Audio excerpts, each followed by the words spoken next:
Welcome to the 700 Club. Tensions remain high on Israel's northern border after its military shot down a Syrian fighter jet that entered its airspace yesterday.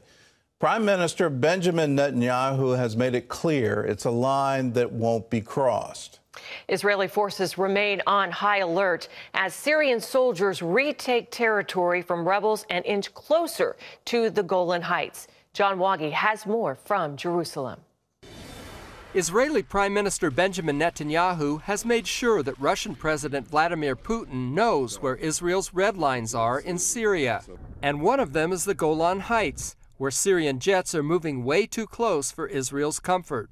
Our air defense system identified a Syrian Air Force jet that took off from the T4 Syrian Air Force Base and penetrated Israeli airspace. This is a gross violation of the 1974 Separation of Forces Agreement with Syria. I have reiterated and made clear that we will not accept any such violation. Israel is concerned about Iranian-backed forces in Syria and wants Russia to keep both Syria and Iran, two clear enemies of Israel, far away from the Golan border. Russia sent its top general to Jerusalem this week for still more negotiations. The Syrian pilot was reported killed in Tuesday's incident, a casualty of Syria's move to oust rebel Sunnis from the Golan. All this week, Israelis have been shaken by rocket sirens from the northern border with Syria to the southern border near Gaza. Now it appears the government is ready to spend billions of dollars to bolster the country's air and missile defense systems. The Syrian jet pilot may have strayed into Israeli territory by accident, but Israel's UN ambassador Danny Danon explained Israel can't take chances. When we see a fighter crossing the border and we try to contact a few times and we get no response, the only thing we can do is to protect our civilians. We cannot wait to see what are the real intentions of this fighter. That's what any other country will do. We will not allow anyone to breach our sovereignty. We will not allow the Iranians to build their bases next to our borders in the Golan Heights. Both Israel and Syria say they're not in a hurry for war. But if Syrian President Bashar Assad doesn't heed Israel's many warnings to stay away from the border, the situation could escalate quickly. John Waggy, CBN News, Jerusalem. It could escalate very quickly in what's going on. These are Sunni rebels supported by the nation of Iran. Iran's trying to create a land bridge from its borders to the border of Israel, and there's no peaceful intention in that. They've been funding Hezbollah for some time in southern Lebanon. They want to expand that into Syria. They want to attack Israel. And that's what's going on. They also want to overthrow the Assad government in Syria. So it's a three-pronged problem. If Assad strikes back at the rebels who are trying to oust him, they violate the 1974 agreement, which ended the Yom Kippur War. And these are very serious terms for Israel. They can't have the Syrian army assembling on its northern border. It's just intolerable for Israel. And the rebels know that. And so they're actually using that territory as shelter while they marshal strength to either attack Israel or attack Assad.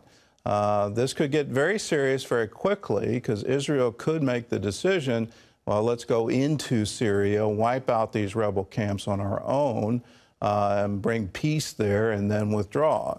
That would be very serious. And would Russia get involved? Would Syria respond? Could we have full-scale war?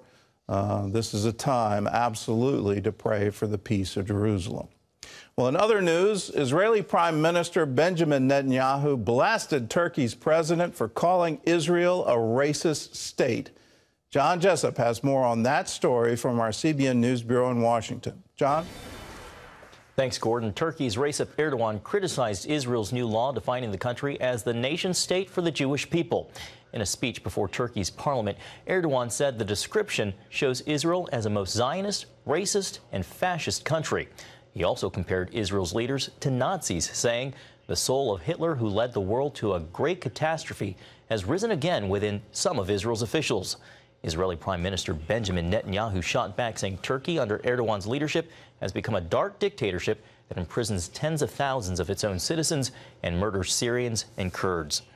American pastor Andrew Brunson has been moved out of a Turkish prison and placed under house arrest. A court in Turkey made that decision. Brunson has been in prison for nearly 2 years. He faces a long sentence on charges of committing crimes on behalf of terror groups. The 50-year-old evangelical pastor strongly denies the accusations. He wrote a letter earlier this year that he's in prison not for anything he's done wrong, but because he's a Christian pastor. President Trump has repeatedly demanded Brunson's release. You can stay up to date with this story on CBNnews.com. Well, Pastor Brunson will be one of the major subjects at the first ever ministerial summit on religious freedom happening at the State Department. Hundreds of leaders from around the world are assembled here in Washington. As CBN's national security correspondent Eric Rosales reports, U.S. Religious Freedom Ambassador Sam Brownback is calling on them to help the persecuted. One by one, persecuted believers shared their stories at the first ever ministerial summit here at the State Department. But the first persecuted Christian couldn't share his story in person. That's because he's still imprisoned in China. Many people know my husband John is a pastor, living a simple life in pursuit of spreading the word of God. Jamie Powell, the wife of Pastor John Cho, says the Chinese government sees him as a criminal. Last year, Chinese border police arrested John for what she calls his faith-driven work, helping poor people. He's now serving a 7-year prison sentence. Since his detainment, my husband has suffered a rapid decline in his health. He has lost 50 pounds. He's not been able to communicate with me and my children. Prayer is the start, but as human beings, as we can see through a conference such as this, really having this open conversation and bringing awareness to these issues is the most important thing. Religious freedom really truly is for everyone. It's a right given by God. Former Kansas Governor Sam Brownback is America's ambassador at large for international religious freedom. He urged the representatives from 80 countries at this summit to help make the world a place where people genuinely care and love one another. Together, an alliance of government, civil society, and faith, we can and will advance religious freedom. Brownback cited the ethnic cleansing of Muslims in Myanmar and the Islamic State's genocide against Yazidis and Christians in Iraq. He also highlighted U.S. Pastor Andrew Brunson, who he says remains wrongly imprisoned on false charges in Turkey. I think the last statistic that I saw was 79% of Christians around the world are persecuted. And I think it's very important, especially we as the church in America, begin to understand what our sisters and brothers go through worldwide. Brownback says this summit is just the beginning, and the Trump administration will continue to make religious liberty a top priority. Eric Rosales, CBN News. Thanks, Eric. Turning to weather, heavy rain is wreaking havoc and causing flooding across the United States. In Maryland, rescuers were called to save children stranded on a school bus. And here in Washington, D.C., a woman died after a tree crashed into her home. Showers are also flooding out west as drivers in Santa Fe, New Mexico had to be rescued from their cars, and mudslides forced the closure of Colorado highways. Forecasters say to expect more rain and dangerous flooding in the next few days. Well, Senate Judiciary Chairman Chuck Grassley plans to begin confirmation hearings for Supreme Court nominee Brett Kavanaugh after Labor Day. Grassley tells CBN News while the hearings could get ugly, Judge Kavanaugh has the opportunity to show the country why he's qualified for the court. Abigail Robertson has more.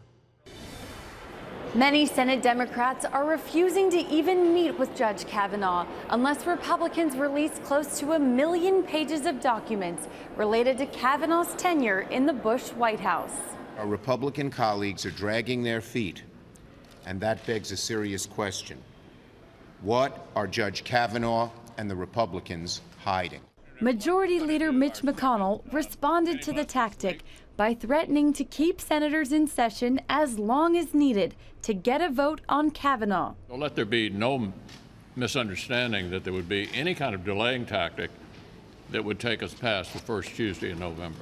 Senate Judiciary Committee Chairman Chuck Grassley tells CBN News he believes these documents wouldn't change a thing. How much more do they need to know to vote no?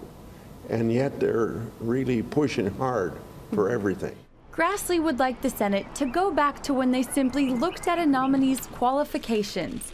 not their politics or ideology. Now you have it, you can barely get somebody with 51 or 52 votes to get on the Supreme Court, because some people take the view, well, it doesn't matter who Trump appoints, I'm going to be against him. He believes Kavanaugh is a strong pick. If you're a person before him, you would feel that you're getting equal justice before the law. And Grassley feels if Kavanaugh can prove that during the hearing, he'll be fine. Judge Kavanaugh satisfying people that he's going to be an independent person that's going to leave his personal views out of it, that he's going to look at the law and looks at the facts of the case. Republicans are racing to get Kavanaugh on the bench by October 1st, the start of the next Supreme Court session. Reporting from Capitol Hill, Abigail Robertson, CBN News.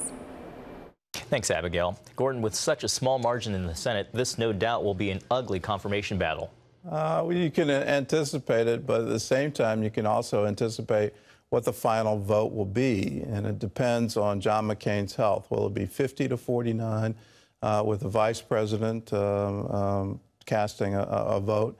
Will it be 51 to 40? You already know the vote total. So what Senator Grassley said is just remarkable. How much more information do you need to vote no? We already know how the votes are going to be divided, so why don't we just get on with it?